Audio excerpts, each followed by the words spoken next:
All right, man. Let's try this again. Let's try this again. Man, what's up, people? How y'all doing, man?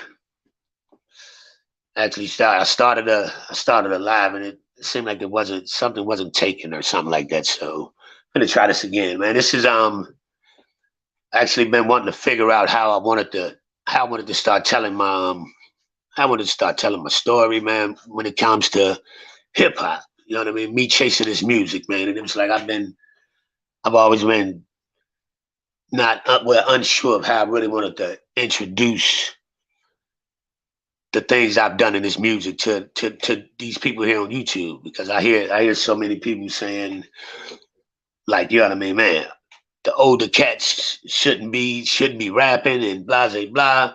But I'm retired. Let me put that out there for starters. But I have a journey in this music, man, that was really like real serious. I'm very proud of it. I've had a lot of ups and a lot of downs, but I think more ups because I've met some great people in and out of the music industry, established people in the music industry that I'm still friends with till today. And I'm gonna start bringing people on my platform, you know what I mean, and talk with them on here live so people can actually see what's really going on, what the people that I've come across and the history where people can actually vouch for what I'm saying. And it's like, man, I think it's time. I want to, because I have a catalog, man. I have a serious catalog when it comes to this music. I've done it this for over 20 years. This was doing hip hop was my life. That was my everything, you know. And it's like, man, it's time, man. It's time for me to start just telling my story, you know, because I had a journey, man. I had a journey with this, good, bad, man. It was real though. I got my first I got my first record deal at 19. And it was like I was in California, man. I was living in Pomona at the time. I was living in Pomona, California. And I met a blood homeboy of mine named Roy. And his brother Nicky was a plug, to be honest. But he had a long arm that reached a lot of different places. And he introduced me to some people at BT after our late night show or something. It was one of them. It's been so long I can't remember the exact name of them. And they were starting a off branch hip hop label, and it was tied into BET. So I'm like, man, I wanted Nikki took me and introduced me to the people and everything. You know what I mean? We kicked it. I get played music, everything, the whole 9 yards. And I was actually about to sign with him, but I had a neighbor named Solo, another blood homeboy, a big brother like to me, man, for a lot of years. And Solo was like, man, Yak, before you do that, why don't you go come to my son's game? I keep telling you, some guys, his son played with my son. They doing some shit in this music, and you know what I mean. They making a name out here. You know what I mean. You need to check it out. So I'm like, man, ain't no harm in it. So I go with Solo to his son's baseball game, and he introduced me to a guy named Bubs, OG Bubs, Gangster Bubs, and it's like, man, I wound up spitting for him, and he liked what he heard, and he was like, man, come to the crib with me, man. I want to introduce you to my partner and guys on the label. So man, I asked Solo. I'm like, man, it good, Solo? Solo like, man, you good, bro. So I actually go with Bub. And I go to Bub's crib. And when I walk in, it's a house full of people, man. It's a bunch of Crips. They in that khakis, Chuck Taylors, Shirley Temples in their hair, you know what I mean? They was with the lokes on, they was diehard Crips, you know what I mean? And it's like, man, I'm up in there. I'm kind of nervous, not scared, but nervous to be honest, you know. And Bub like, man, I want to hear him, and I spit some shit for him, and everybody was like, whoa, this nigga actually kind of tight. And one of the members of the main group on this label they were called New Breed of Hustlers. You can look them up on YouTube and everything. They still have albums out. Man, the streets got me going. Still one of my best underground California West Coast hip hop albums to this day. And they wound up liking what they heard. And I'm like, man, the producers that was there was Big Row and Goldfingers. You go on my platform, I actually got an interview I did with Big Row talking about our time together in California. So you can go look that up. I think it's titled OG Jack Speaks with Big Row from from something. You can find it on my platform. But Row and Vic are like, they're platinum producers. They actually produce the Ghetto Boys Mind Playing Tricks on Me. They've done some stuff with Cash Money. They've done, pretty much anybody in that South, they put their hands on it. You can go look them up, Big Row and Goldfingers. And I'm still in contact with them to this day. They're big brothers to me, man, and I got mad love for them and the utmost respect because they taught us so much. Excuse me. So after that, these guys, they like, man, we want to sign you. You know what I mean? What's up, man? We're trying to sign you. And I'm like, damn. They let me hit some tracks. They let me, man, we spit, but I started feeling the vibe. The vibe was there. Me and Cash Loke, we going back and forth. Rest in peace, Cash. We going back and forth. Because he was one of the youngest ones in New Breed of Hustlers, but he was a spitter, man. He was a real live spitter. So I'm like, man, they offered me a deal. And I let them know. I'm like, man, I'm not a solo artist, man. I got a rap partner, which is my brother, but he's in Baltimore right now. They like, man, if he as tight as you, go get him. I'm like, man, I feel as though he's tighter. You know what I mean? We just as good. We the shit. So I called my brother, tell him, man, let's go, man. We got a deal, bro. Let's get it. You know what I mean? He drive from Baltimore all the way to Cali, man. And you actually got a song, one of the songs telling the entire story, man. The Truth. It's called The Truth. But man, let me hit my beat, man. It's a long one here.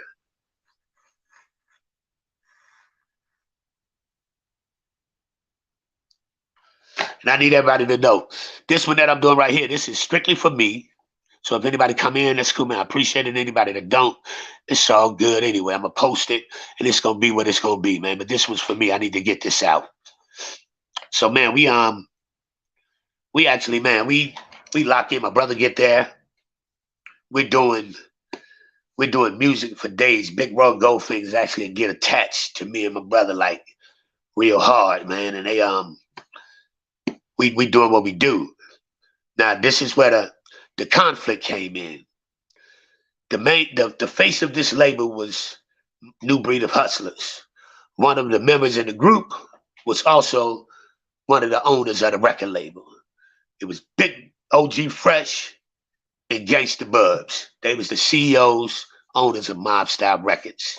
These was two street cats that came up from hustling in the streets all the way to being big boys in the game. You know what I'm saying? And they started a label and shit. So it was like, man, they had enough money to do anything you wanted to do in this shit. You know what I mean? And I still to this day feel as though we was Death Row before Death Row, because it was all at the exact same time that Death Row was getting started. It was all at the exact same time. So we're recording, we're in the middle of it. Excuse me. But conflict started coming because a lot of people started asking about me and my brother as opposed to the original members that was on this label that was on Mob Style Records. So Cash Loke was starting to work on his solo project. He's also a member in the group. And Cash Loke is a writer, man. This nigga was like a Tupac type writer. This dude would write 3-4 songs in an hour, 3-4 verses, hooks, everything, and they'd be tight, all different styles, all different sound, everything. That's how tight he was. But at the same time, it's the same shit me and my brother was doing. And the problem kind of arose. It was one beat that Big Row and Goldfingers produced. And Gangsta Bub had it first. He couldn't do nothing with it. Cash Loke wrote something to it. He was like, inside. Row like, get at the Yak and Mac. I think them boys would do something with it. And me and my brother, we wrote a song called No Love. And it came out fire. It came out hella fire, man. And it's like, everybody like, man, how the fuck how they get a track like that? Ain't nobody. the track was already laid for somebody else, but nobody wanted that track. And what I'm trying to explain to him is just because you would have had that track, don't mean you would have did the same song that me and my brother did with this fucking track, because you wouldn't have. We had some singing to it. We had, man, it was fire, you know? So it was like shit started happening in the company, and they started holding us for real. We kind of like got we kind of like got we got held down intentionally because a lot of people started asking about us, but we actually was not signed at this moment. I'm gonna get into this. We hadn't signed our contract, but in the process of that, they had been paying us thousands. I mean, thousands. I got my baby mom, my kid, my 3 kids there, everything. they're paying for our place to live. You name it, they're paying for it. And they're giving us access to as much cocaine as we want. But I wasn't there to sell drugs. I was there to get my fucking album out. So it was like, man, they was like holding us, man. And they was intentionally holding us. One night we did a show at a club called the Pink Cadillac. Lil J Prince was there with his artists, CJ Mack, Papa LQ, and Bushwick Bill.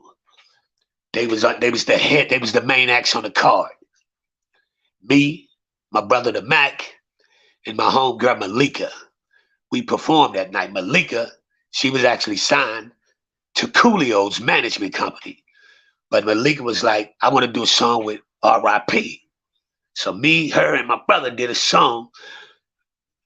That day, we wrote it, recorded it, and performed it that same all in one day. Show you how tight the skill set was. Now, when we get there, the sound system was actually kind of fucked up. Excuse me. But we still did what we did. The crowd going crazy. But my brother pissed off because we like perfectionists when it comes to this music. We don't like our shit to sound messed up. We did one time we recorded some shit listening to somebody else, how they wanted us to rap it and what lyrics they wanted us to do, and the song was corny as fuck. And that was the last time we ever left our voices anywhere where we weren't happy with it, where we weren't being ourselves, where we weren't putting our stamp and seal on that shit. You know, that was the first and only time. Dead after that. So my brother wasn't happy with our performance. And he stormed off in the back. He like, man, it's some bullshit. As a sound system, it wasn't us rapping. The sound system sounded bad. So he was pissed off. And I had a guy approach me. He said, man, I like you guys, man. Y'all sound pretty good. I said, man, we better than that, though. You know what I mean? We tight. He said, man, I heard you mention Larry Hoover. He said, where you from? I said, man, I'm from Chicago. I said, yeah. He said, you affiliated? I said, at that time, yeah, I'm GD. He said, man, I just was on the phone with Larry the other day. I said, man, should we better than that? He said, man, I want to hear something from you guys. I said, you know what I mean? Should we actually sound better than that? He said, I already know. He said, man, my boys up there, they doing it right now. And I turn around, it's CJ Mack, Papa LQ up there. I look at him, he said, man, what's up? My name is Lil J Prince from Rap-A-Lot Records. I'm like, whoa. Rap-A-Lot was one of my favorite labels at that time because I was a, man, Scarface, diehard Face fan. That was I always wanted to do a song with Face. You know what I mean? And I actually sat in a hotel room with Face, flowing flow for flow until he actually dipped one of them joints. And then that nigga started going in on me, keep it 1,000, you know? So, man, I'm like, what? He said, man, y'all got something I can hear? I go get my brother in the back pissed off. And I'm like, bro, man, Lil J want to hear us. He like, what? I said, nigga, Lil J want to hear us, bro. He walks out with us, no security, walks out through the parking lot at the club, Pink Cadillac in Ontario, California. He walks to the 85 Blazer we had. We popped a cassette tape. That's how long ago it was. We popped a cassette in, and he sat there and listened to our whole shit. And he was like, y'all boys is good. Man, trying to do something with y'all. So we give him the number to the label, blah, blah, bam. We thinking we finna be on Rap A Lot Records. So we tell Bub and them all about it. And the crazy part about it, Big Roll Goldfingers did some work with Lil J. So we got the direct link. So we thought. So we fucking thought. He calls the label the next morning. He talked to Bub and Fresh. We sitting there. We're sitting there, yo. And we want to see how they gonna carry it. You know what I mean? He was trying to buy us out of our contract. But mind you, remember I told you, we actually didn't sign our contract yet. So Bub and Fresh tell him, man, you know, we got big plans for these guys, blah, blah, blah, whoop-de-whoop. They next up for real. That's how they landed out to him. We said that we heated, we pissed off because it's like, damn, how y'all gonna hold us? You know what I mean? And that's when the turn started happening. We had Big Bro. That's why I love him to this day, Big Bro. Man, I love you to death. He put his life on the line, trying to get me and my brother signed and out because he knew our talent was far more superior than most. So Rose started taking us to record labels behind their back. He walking in with platinum plaques, gold plaques in his arms, loud, cocky, bold, in Priority Records, New Tribe Records. When we walked in Priority, Ice-T and his wife coming out, we rock out with them. It's like, man, we sitting up in a big conference room, man, big long oak wood table, shiny as hell, you know. And they had a couple small Bose speakers up in there, man. They popped our shit in. When that No Love came on, everybody loved it. Everybody loved it. Listen to me when I tell you this. But the problem was, these niggas was not trying to let us go. And at this time, it's a lot going on. The company, Nike was trying to get a company a deal where anytime we perform, we wear Nike apparel. There was a lot going on. So now it's tug of war going on in this motherfucker. Another producer, Baldy and his homeboys, start trying to shop us behind their back. And they actually found out about this. Man, they beat the shit out this dude because he took us back to Priority, actually. And Priority, he called the dude from Priority, called and put them on the phone and put it on speaker. So we sit right there. He like, man, some of them shit, I heard about them Chicago boys you got. Man, trying to do something with them. What y'all doing with them? Y'all just holding on to them? And they like, no, man, they're my guys. We got them, blah, blah, blah, whoop-de-whoop. Landed out like they really finna, like we going down, you know what I mean? Dude fucked up and said the nigga Lance, I believe his name was Lance. I had to ask him about, but I believe it was Lance. Said something about his name. Yo, when they gave this nigga a pumpkin head, bro. Literal pumpkin head for taking us on some side shit. And I remember the day, man. I remember it like it was yesterday. They called a meeting over at Big Roy and Goldfinger's house in Riverside, California, man. Hold on, let me hit my shit.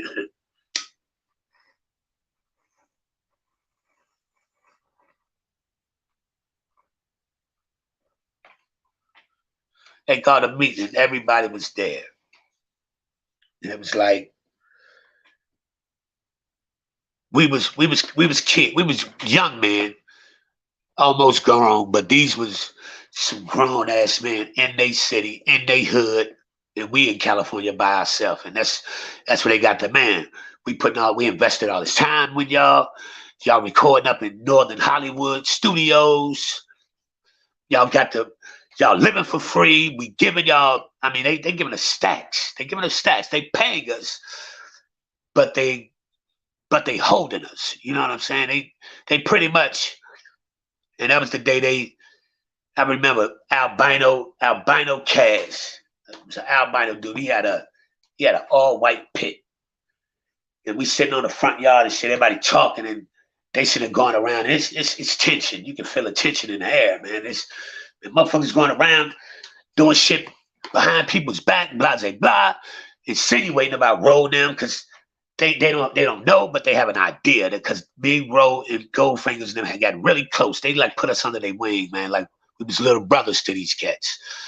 And they they pretty much, man, everybody, the tension is rising, people get loud, you know, and I'm 19 at the time, but I'm not no bitch ass nigga either. So I'm barked back, and I remember Albino Cash. It's like, man, you better sit down.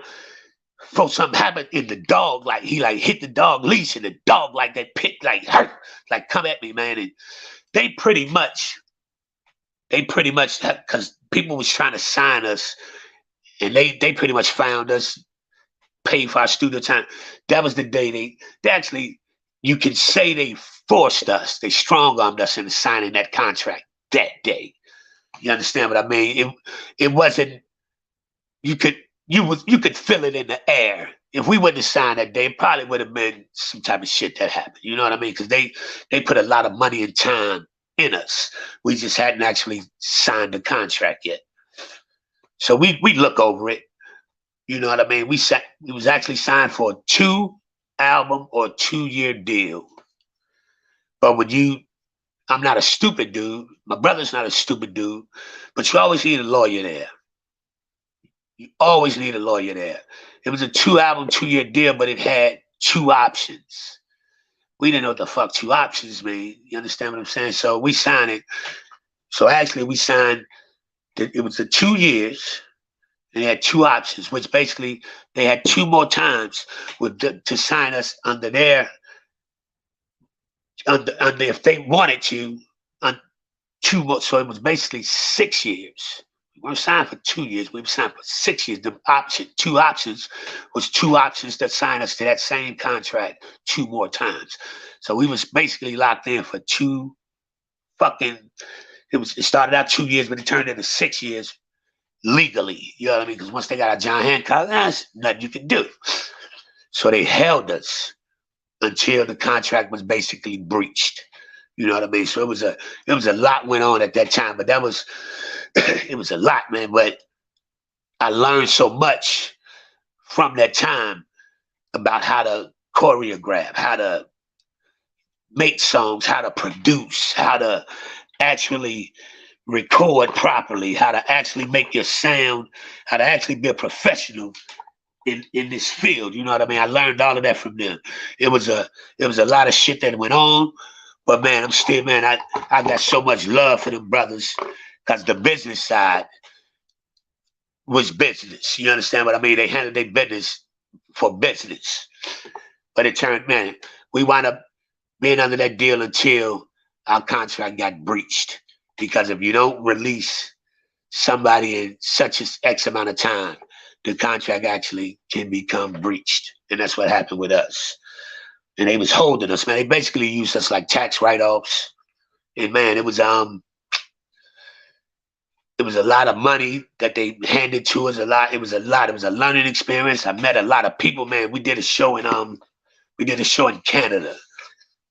That's the first time we rocked this motherfucker out. And that was the first time I felt the actual feeling of a successful artist, you know, because the crowd went nuts. They was going nuts. It was me and my brother Drama, Malika, New Breed of Hustlers. Cash did his solo shit. Baldy and them did their shit, man. We rocked this fucker out. Ice Cube, and it was there. And it's like, man, that was the first time I ever smoked some fucking purple weed. Shit was so sticky, you could throw that shit on the wall and it would stick to the fucking wall. You know what I mean? And it's crazy. My brother, we met some chicks that night. And we wound up doing what we do. And the crazy part is my brother wound up meeting his future wife, Keisha, aka Celsius. She was a singer from Canada. She's actually here in Baltimore still to this day. Her and my brother wound up getting married, man. That was their introduction right there in Canada, Vancouver, Canada. So it was like, man, it was a lot, man. It was a learning experience, but it was like, man, I learned the business. I learned the do's and the don'ts of what you do. But Goldfingers and Big Bro, they cuffed me and my brother. They kept us from getting so super violated because they was from New Orleans, Fifth Ward, New Orleans, and we was from Chicago. We was the outsiders there. So they took care of us. They was platinum producers getting 40, 50,000 and shit at that time themselves. So man, They went shopping, we went shopping. They bought jewels, they bought us jewels. It was like they took care of us, man. So, and that's why we still friends to this day. Those are my brothers, man. They on my Facebook. They follow me on YouTube, everything, man. So it was like, man, that was